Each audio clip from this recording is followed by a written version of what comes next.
Today on the program, we shall be looking at the monetary policy and how it affects the nation's economy. Historically, the monetary policy in Nigeria has been in place since 1958, after the Central Bank of Nigeria was saddled with the responsibility of formulating and implementing monetary policy through the Central Bank Act of 1958. The term monetary policy refers to various measures put in place by the central bank to regulate the value, supply, and cost of money in the economy with a view to achieving the government's macroeconomic objectives. In practice, it is basically meant to control inflation, maintain a healthy balance of payment position in order to safeguard the external value of national currency and promote adequate and sustainable levels of economic growth and development. It is usually implemented through the banking system and financial markets.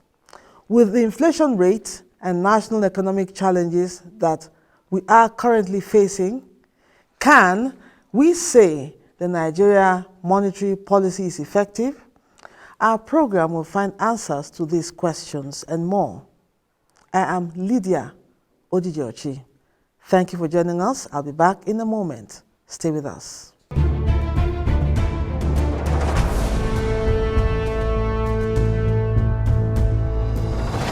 Before we continue on our topic, let's take our news update.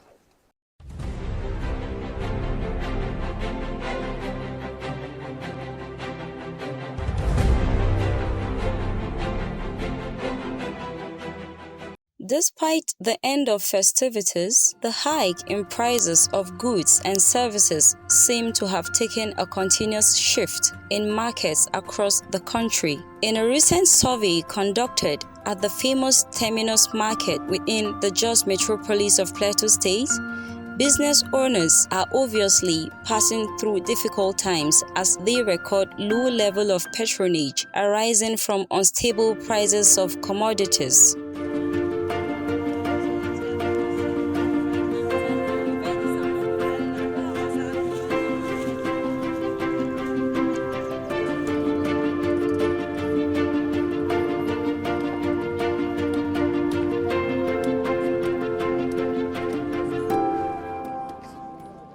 Some days back, some wrappers are not expensive, but this time around, during this changing of money, the wrappers are expensive.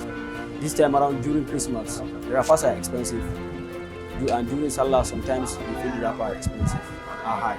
There is not money at the people's hand because of chocolates or during the school time. That's why. And then now that we get the much higher of the cow that is expensive. And then money is not with people. And then that is why we didn't increase the price. But the cow has gone up. Price of things now when they think they hide, they shoot like say they want to keep people massive. The cow that we're buying it 800, 850. It's now we are buying it 1.2 or 1 point. That's how we are used to buy it now. The business now, I don't think that is decreasing, it's increasing. Compared with how the inflation is, price of things are going higher day by day, you know. The price we are buying is not what we are buying now.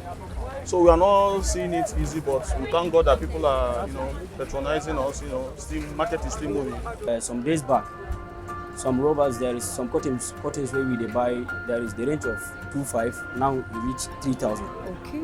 And then the cotton ones, the ones we are buying, it's 6.5, 5.5, now they reach 6,000. So the range is high.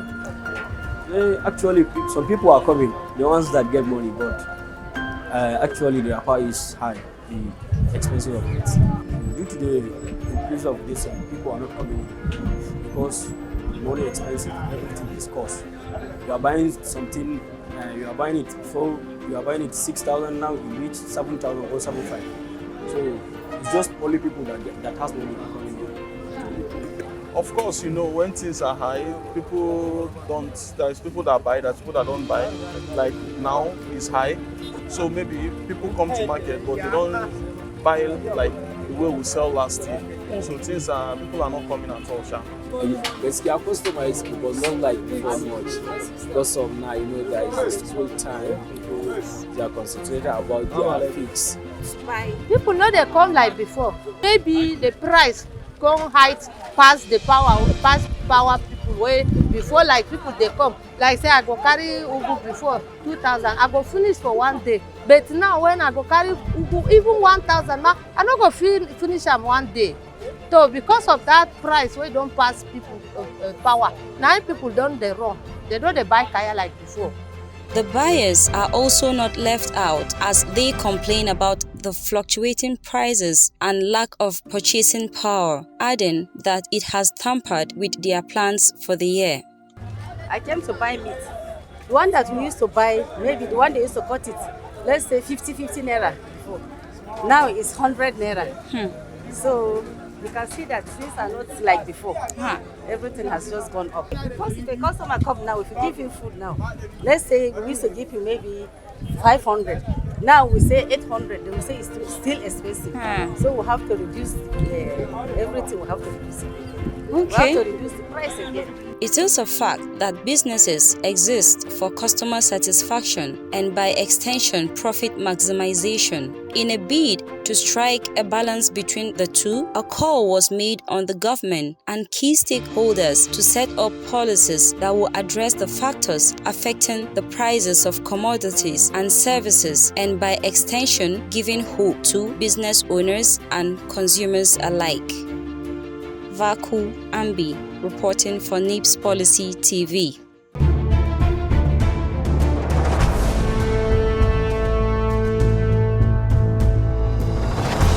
Nigeria's monetary policy is one of the critical aspects of national development. A nation cannot experience sustainable economic growth when there is no price stability. By extension, monetary policy controls the nation's economy. For a nation to have a robust economy, special emphasis has to be given to it. This will be the center of our discussion today.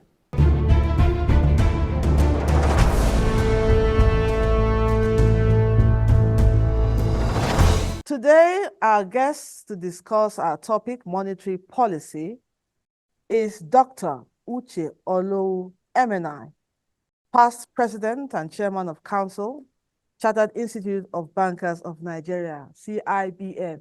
Thank you, sir, for joining us. Thank you. It's my pleasure for having me. All right. The federal government has been managing the economy through different policies and strategies. How would you rate these policies so far? Well, thank you very much. You need to understand and appreciate when you're talking about the policies and all that, yes? What is the overarching mindset behind those policies? Let me put it that way. I think it's macroeconomic stability, basically. So there are various policies, reforms at, the basic thing is alignment of micro and fiscal, monetary and fiscal policies in order to create a stable macro environment. The essence being that without macroeconomic stability, there is not going to be any growth, no investment. You know, you want to attract investment, private capital, and all that. They want where there are no surprises. So there must be stable macroeconomic environment for, so those are the basic things.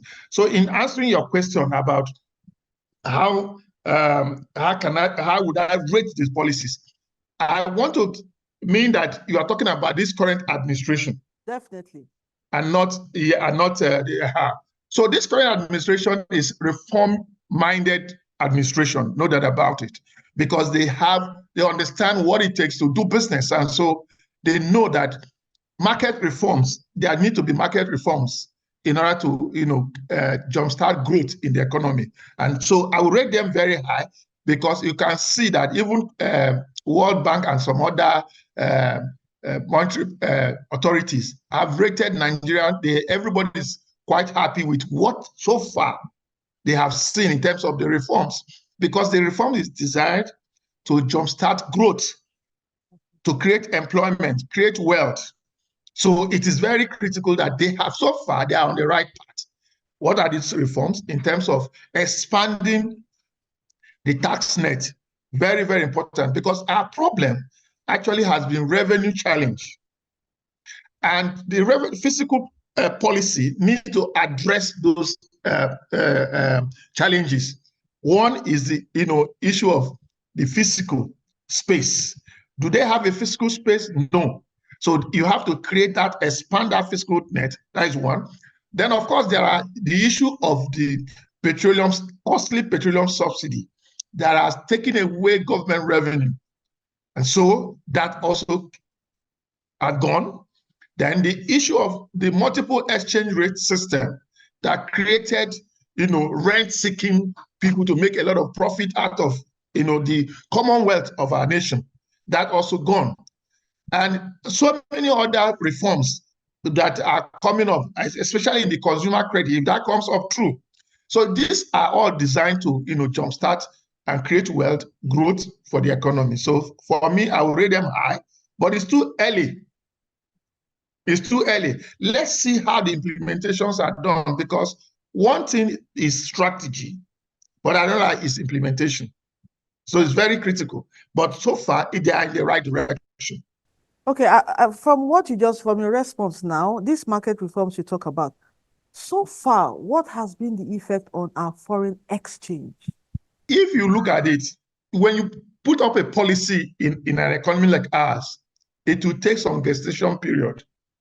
Because people want to say, okay, the implementation, the removal of the exchange rate, dual exchange rate system is supposed to design to create transparency in the foreign exchange market.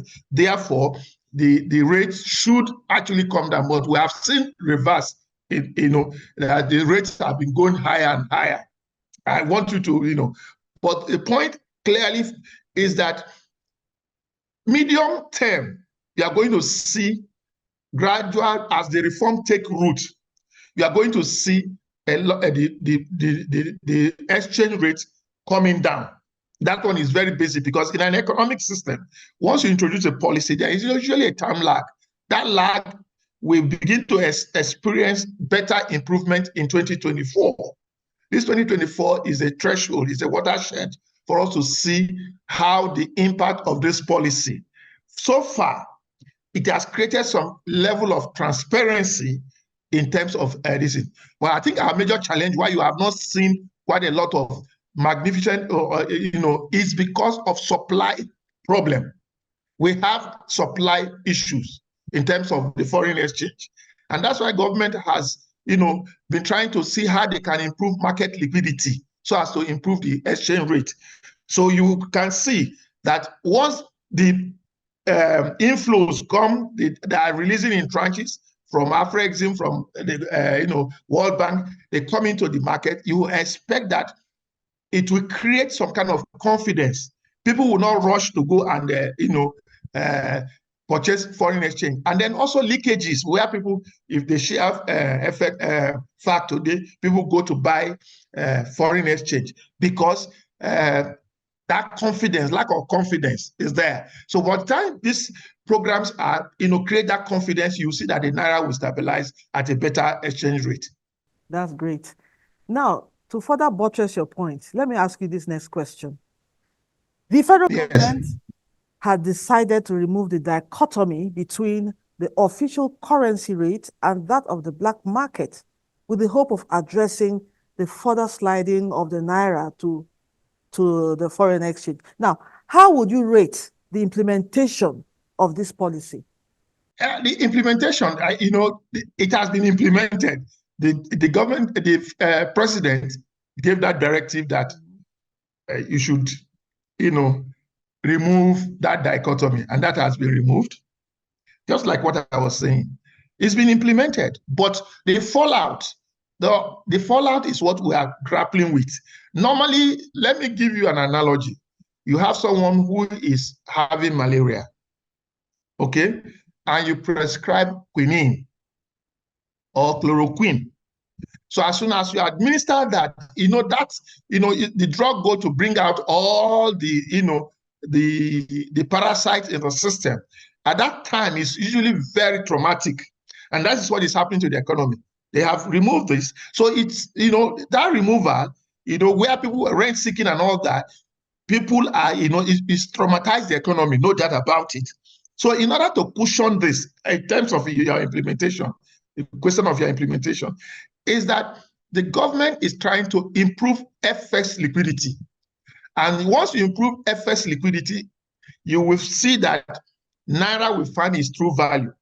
What we have today is not the true value because there are, there are attacks in the market. There are speculative people are there wanting to say, okay, move. They don't have confidence in the Naira. So every time they get the Naira, they want to buy FX. So demand outstrips supply. But once confidence comes into the market, you will expect that there will be stability, and then we will see transparency.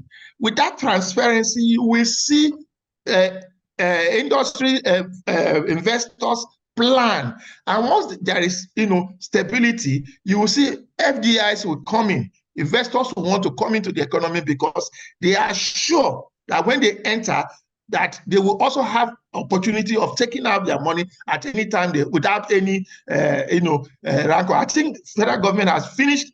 They're about paying all the backlogs of the FX that we have. So that restores confidence in the market, in the economy. And what do you expect? So that time lag is what we are still having now. But certainly, I'm very optimistic. Even if World Bank will be, then who are we? So what we mean is that we expect that better days ahead. I'm not a card-carrying member of any party, but I can tell you the renewed hope is really renewed in the sense that people managing the system understand that if we don't do anything, we are all dead at the long run.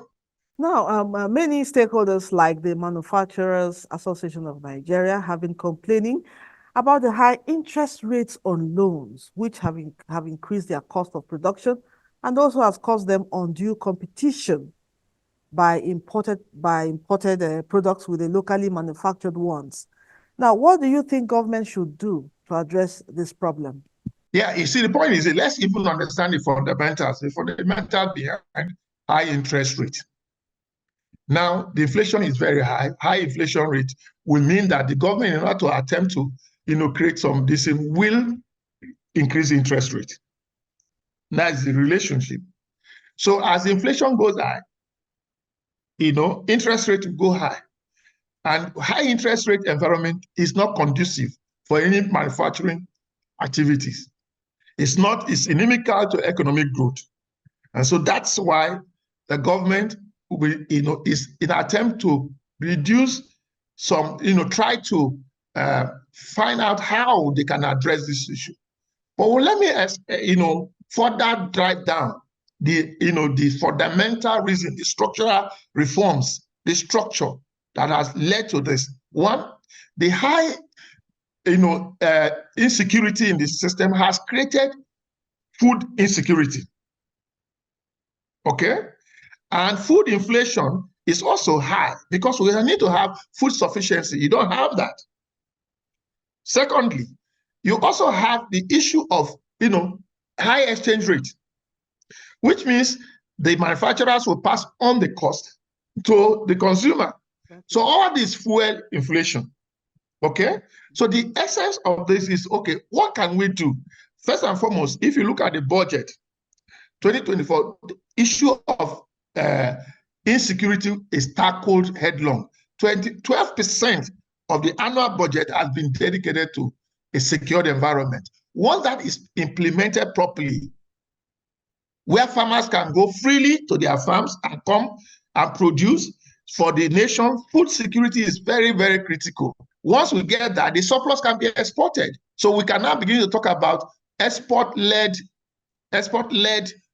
trade services. So it is very important that government, through those reforms, it will not happen overnight. The processes of, the economy is intertwined in the various, all the whole, sectors need to be, policies addressing them all coming together. Convolution of that will, what will happen. So isolating one and make is not going to happen. What you are going to happen is a gradual process where if we stop leakages, government revenue improves, and we're able to secure the environment properly, we are also going to manage our consumption and expand the tax net, where government has good fiscal space. You'll find out that interest rate will come down, inflation will come down. The inflation is trending down. Government is offbeat. It was the current inflation rate is 28.2%. Government projects 21%. So you see the trajectory. If we implement the budget very well, inflation will come down. As inflation comes down, interest rate will also come down. So in that case, gradually, over time, if we are taking the right steps, that's the most important thing. Taking the right steps to making sure that we address the structural problem that has bedeviled this economy. It is not an easy job, but you need to do it. And if you ask me why I'm so upbeat about, there is political will to addressing this bottleneck that is causing the issue. Because we are not competing. Our manufacturers, our industries are not competitive. I agree, they are not competitive. But over time, as the reforms take root, we expect some changes and to addressing those problems that you highlighted. Okay, doctor, let me quote you now from your last response. You said, over time, taking the right steps, we should start seeing these reforms taking shape. Now, yes. What timelines are you projecting? What's the foreseeable time are you projecting that we can see these changes? Yeah, if you read the president's budget speech, we're looking at 28.2% projected inflation for the year is 21%. So if we have that, maybe 2025, we see another coming down, trending down to maybe even though double digits, but at least in the lower double digits, you begin to see, lower interest rate. Do you understand? Yes. So it is, giving 2-3 years down the line, the economy will be taking shape. They are going to build very strong foundation and structure that will drive all the mechanics of the dynamics in the economy, because it's a whole lot of, everybody on his toe doing his own right job, stopping leakages, cost of governance, okay, manufacturing our own food, and we're able to even, what stops us from producing consume what we produce, okay? And then we have, in terms of the fintech sector, the service sector, the areas that will drive this service sector construction, you will see that there will be growth. If we start, say, 7%, 8% growth, you will see within over time, 2-3 years down the line, Nigeria will begin to, take, its pride of place in the Committee of Nations. Thank you very much. Now, the federal government seems to be very serious about improving manufacturing through the completion of the iron and steel plants. Do you see this as solving our manufacturing problems? It will go a long way. Saying that, you see, again, linkages of the economic sectors is very important. Yes, a steel plant is very integral to any industrial growth. Very, very integral, because the various light manufacturing can happen in Nigeria. It's very, very, very important. But still, it's not enough alone. What of power? Do you get?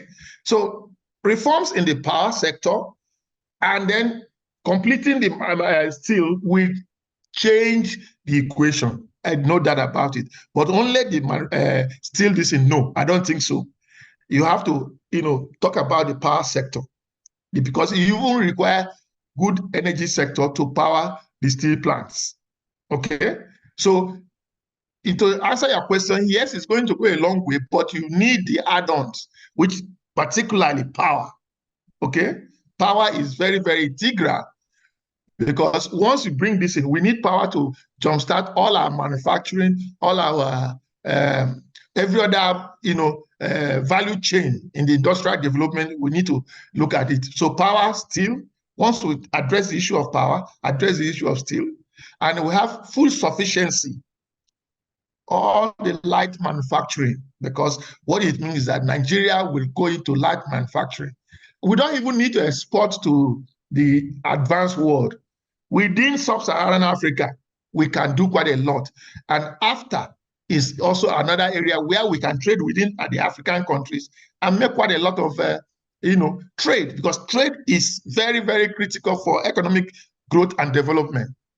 Trade is very, very important. So that will help us, no doubt about it. Okay. Now, the budget has been passed and signed into law. What would you consider as the highs and lows of this budget? The highs and lows, we have seen, one, that this budget aligned itself with global realities, which is very, very important. Very, very important. The budget framers this time around seems to have aligned with global realities. You know that the global economy is still not finding its, feet very well after amount of COVID and subsequent recessions. It's just the right day I was hearing that some economies have rebounded, are rebounding because of, especially in the aviation sector, 99% of pre-COVID, which is 19. So you see that the global economic forecast is not going to improve. Okay? But even at then, the highs that we see, like, there is issue of reforms that are being embedded in the budget. Okay? There is also the issue of giving priority to the defense sector. Because without security, there is nothing that can happen. Without security, it's only when the economy is secured that various economic actors can play in an economy. The problem that, part of the food inflation, we should have been producing more. Take, for example, the food basket of the nation. That area is troubled. Most of them are in IDP camp. So they're not producing, all right? We need to be importing rice and all that staples, food staples. So you see that, that is for me a high. The issue of aligning physical space, creating, tax, expanding tax net, the reforms in the tax sector is also a high for me, because what it means is that it's going to give them enough fiscal space for government to, and then they've reduced the deficit. Yes, we've been having a high deficit as it were today, but the borrowing is, it cannot stop borrowing because we have revenue challenges, but it's not that much anymore. And then the issue of ways and means, where we're just doing this, that has also the fiscal discipline is, for me, also a high. But the laws have, for me, is that, the federal government, human capital development, which is comprising of education and the health of the people, the allocation to these areas are very minimal. Now, take, for example, one of the benchmark for education is 26% UNESCO. But I think our budget is about 8% on, thereabout on education. That of health, 50% of the, total budget should be allocated to health. But what we have is 5%. A healthy people will mean for a healthy nation that will grow the economy. And yet, we have not yet reached that standard. So it's still a low. Yes, sir, but if I may And then, of course, so if I may interject here, this has always been a recurrent part of our national budget. Health and education is always low. Why has this continued over the years? Why has there been no improvement? Yeah, you see, the point is this. The way to change this, because one, you have a revenue challenge. It's a double whammy all over. You have security challenge, you have revenue challenge, okay? And then you have, people lack of confidence in the economy, so you're not even getting foreign direct investment. Rather, what we are seeing today is that because of what, a lot of multinational companies are leaving, and so you still see that you are creating, you are not creating the kind of revenue that you should have created if the engines of the economy were firing on all cylinders. Take, for example, that means as these people leave, tax revenue lives with them. So you are making do with what you have. That is it. You are cutting your coat according to your cloth. That's what's happening. That is the challenge that we have. So we have to do a reform that will make sure that we increase revenue generation so that we can allocate the right resources.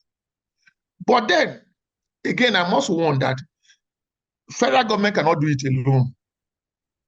It should create an enabling environment for private sector actors to, because if they do that, that means you will expand the economy. Government budget all over the world does not solve. What actually solves the issue is the private sector participation. You must create a stable environment, macroeconomic stability that ensure that people have confidence in the economy to invest. You see, Nigeria is the next frontier. For crying out loud, the opportunities are bound. All we need to do is how the leadership galvanize, inspire hope, inspire confidence that the private sector actors will come into the economy and, improve the decent. In that case, you will see enough revenue from government to, even open up the space for health, open up the space for, education. There is. These are very, very critical, very, very critical. I'm happy with what they're talking about, the consumer credit. If that happens, and the student loan, if all these reforms do happen, you will see that, yes, we will not be talking about where we are today in terms of, government budget is just designed to show the way, the path. But if you create a smooth path, assuming you are going to the bush, I, as government, is supposed to go and put sites and services and all that so that you can drive smoothly. Clearing the bushes and, doing construction is left for the private sector. And that's how the market reforms will work for the economy. For me, that's how I see it to addressing that problem. You actually took that question out of my mouth. I was going to ask about the private sector, its role in this whole thing we're talking about. But we can't conclude this conversation without talking about the tax policy reforms. The present administration, actually realizing the importance of taxation to the economy, set up a powerful committee on tax and fiscal policy reforms. The committee has since submitted its report last year.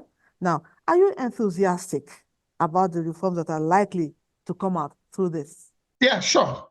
The people there, the leadership, you get the tone from the leadership.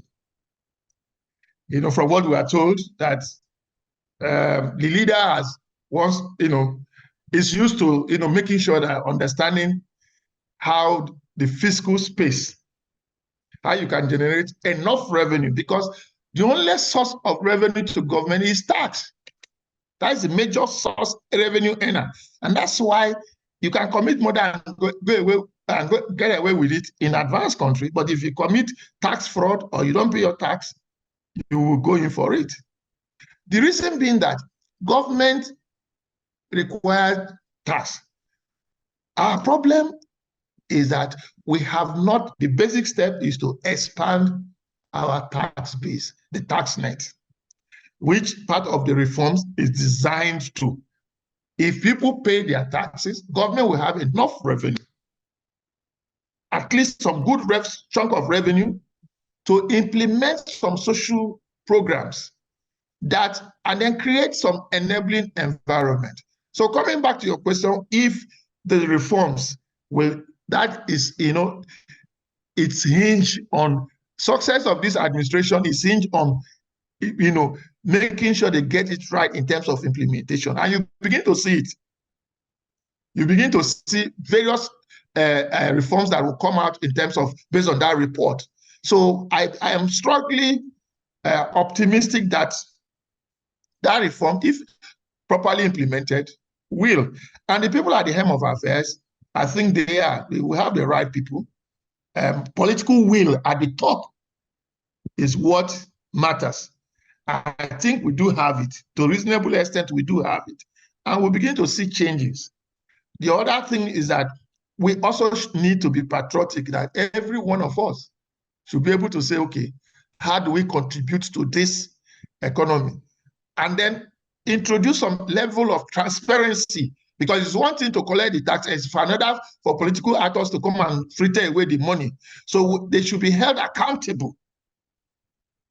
So be held accountable for all our, not a time where political actors, the politicians, seems as if they are servants to the people. And so we must hold them accountable for every dime of our money that they are spending. So these are the things, as we pay the tax, we must hold our, the people accountable. We must hold them accountable, because it's the commonwealth of the people. That's the way to create wealth. So we should try as much as possible to also galvanize all effort to making sure that everybody is in the tax net that is supposed to pay tax, and then the tax revenue are properly utilized for the purpose. And we must always get value for our money, not the one that one minister is taking away how many billion and billion and billion and all that. So people should go to jail for taking away the commonwealth of the people. So fighting corruption is part of it too. I agree. Thank you, Dr. Uche Olowo MNI, for being our guest today. We really enjoyed what you've had to say, and I believe Nigerians have learned and are informed and better enlightened. Thank you so much. We appreciate you. Thank you very much for having me. It's my pleasure.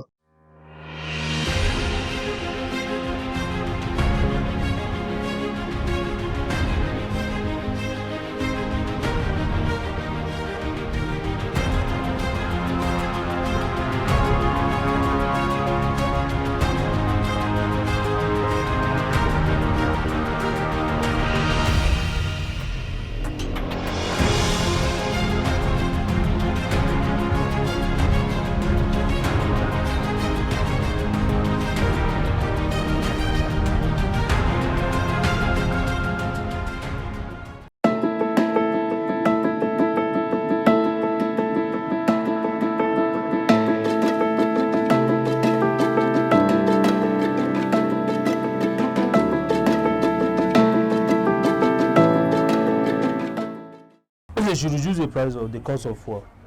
That's the major one. If they can reduce the cost of fuel to even 300, 350, at least the small medium scales can grow up. 30-something thousand, palm oil 30-something thousand, rice bag, Nigeria rice 40-something thousand, on stone on ma is about 80-something thousand. We don't know where it is going on for Nigeria. Issue of small scale business is very important, and people need to be encouraged government can find a way of giving to, providing people with small, money. I think that one can encourage people. Any small scale business, you can provide them with like 50,000, 100,000, it can go a long way. It can make the people to have something to do for themselves, because government cannot provide job for everybody. It's all from the education that the empowerment starts from. So if at the secondary level, people are producing already, I don't think it will take us long. Everybody will live a comfortable life. It's not everybody that comes to the world to get luxury. Some people just want the basic, easy going, go to work. Yes, they are not lazy people. They just want something to do. But unfortunately, there's even nothing to do. Like, if I didn't look out to start doing another business, and with the opportunity of the outside link we have, like, I empowered myself, and through the family I came from, they were business oriented, so I had the opportunity to also learn and network with them first. If not, I don't know where I'll be in my degree. Nobody wants to even employ you because you studied geography. Like, what do you have to offer to geography? How many people want to be checking the weather? Really, it has been hard all this while, because things have increased seriously. You go to market today, you see the price of things are different. Tomorrow, the same thing, foods are just in an increase. And mostly when you ask them, they will be telling you that it's the issue of fuel. So we are pleading to the government so that at least they will look at this issue. This thing is really affecting us. There are people that they go without food. Some go to bed without food because of this increase in prices of foods that we are facing. Okay, now. The advice I would give the government is that they should look into all this problem. Most of, like, people like us, we finish school since, but there is no employment. There are many people on ground that they don't have what to do. They are just walking on the streets. So we are pleading to the government so that they will at least look for job opportunity for people, and they should help us and see to all these things that are happening. If they will look at all these things and help us due to the increase of this fuel issue and bring it down, at least it will reduce some of the things that are high. Agriculture, and even these people just leaving school now. If government should create a platform whereby they can secure loan to start farming business, there's so much they can do. Government need to put machinery in place to monitor all its policies, not only in terms of food security.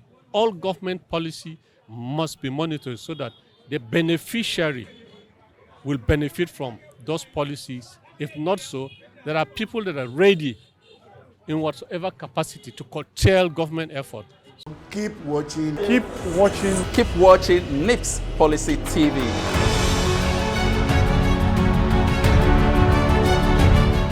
It's new, it's fresh, it's all about policies and strategies. Watch out for NIPSS Policy TV programs on NTA News 24. Tune in on Mondays, Tuesdays, Fridays, and Saturdays, 11 a.m. to 12 p.m. on DSTV Channel 419, GoTV Channel 26, Star Times Channels 101 and 433, and Free TV Channel 703. Miss this and miss out on policies that will affect you and our country. Join us.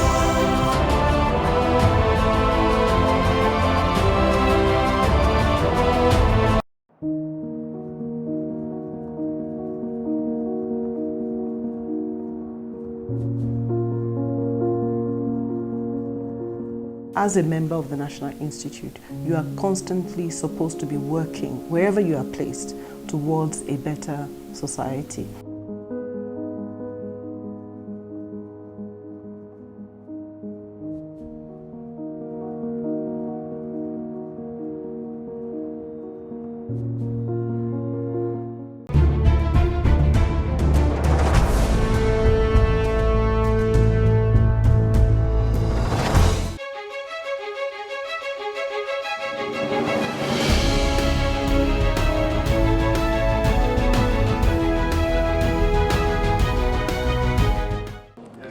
Hello and welcome to our alumni chat.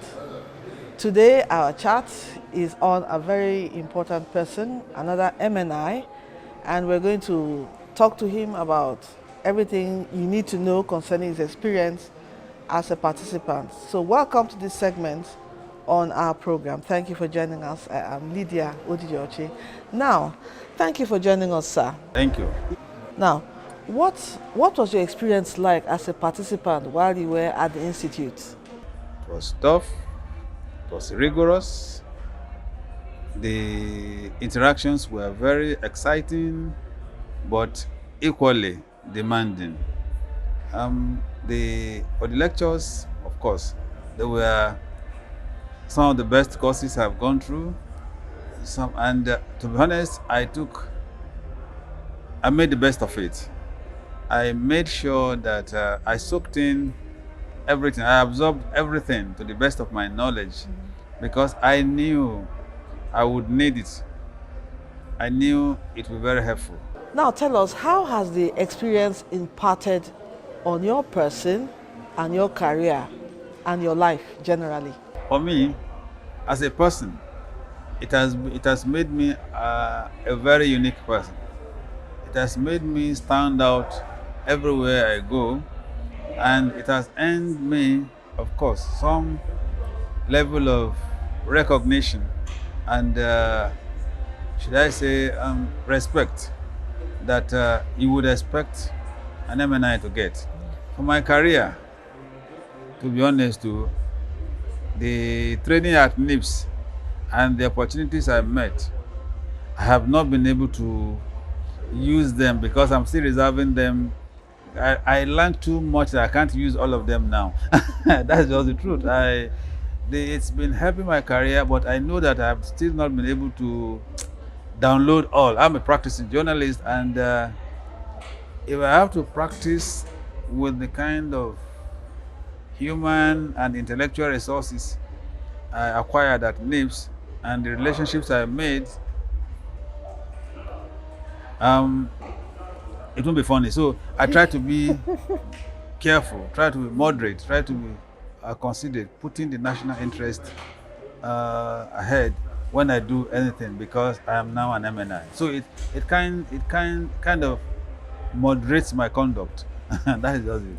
Now, can you tell us what your philosophy of life is? Life essentially is a place for me where you are created for a purpose. And if you are lucky to find it, live it.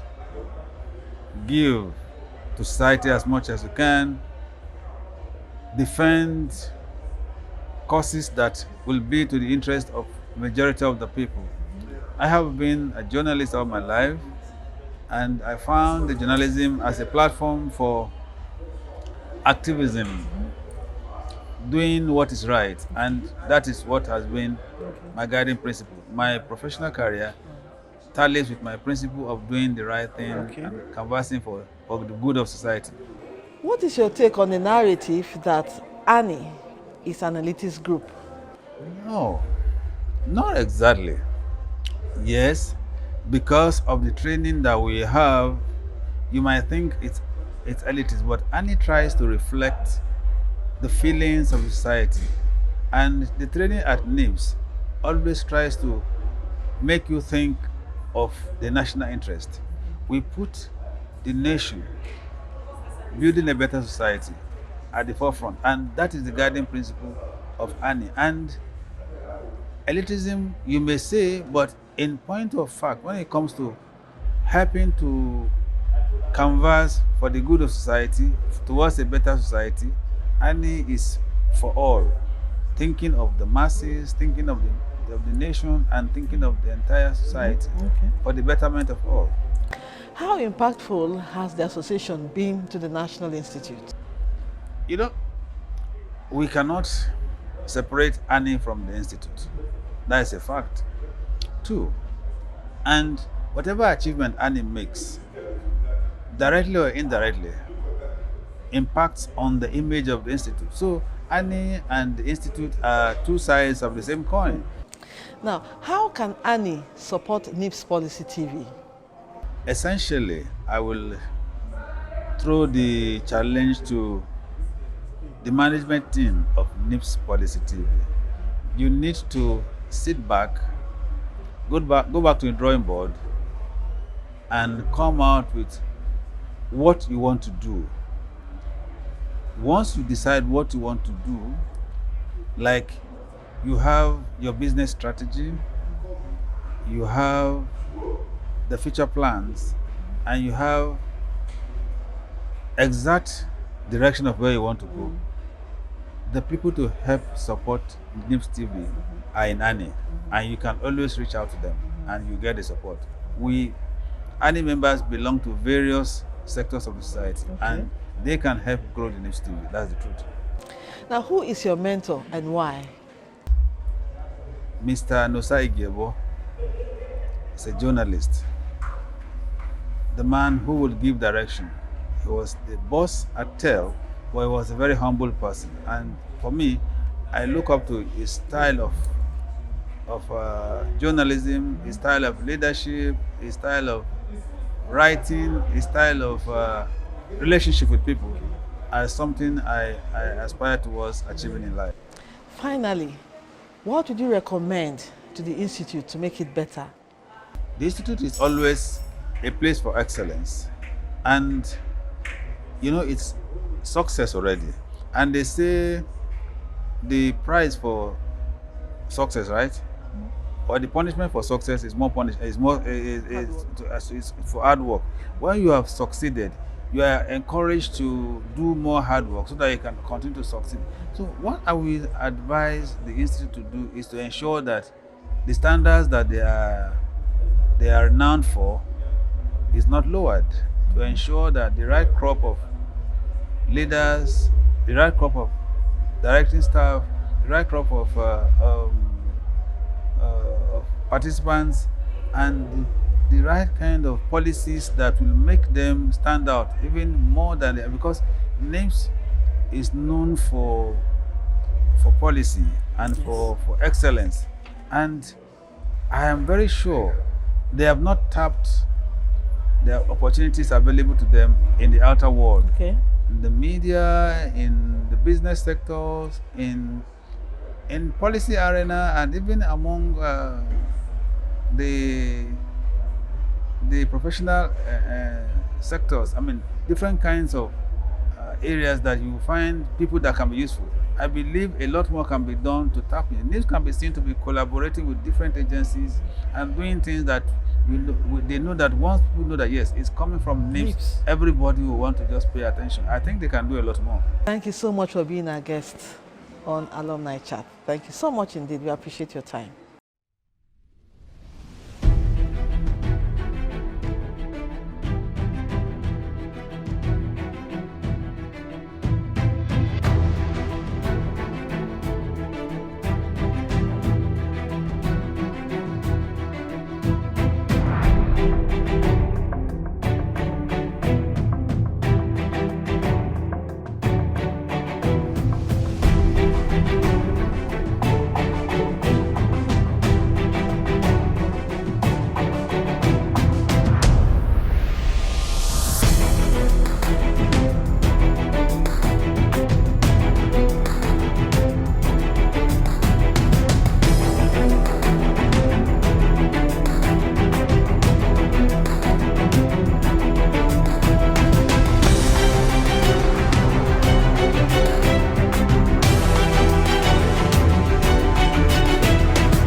Keep watching NIPSS Policy TV.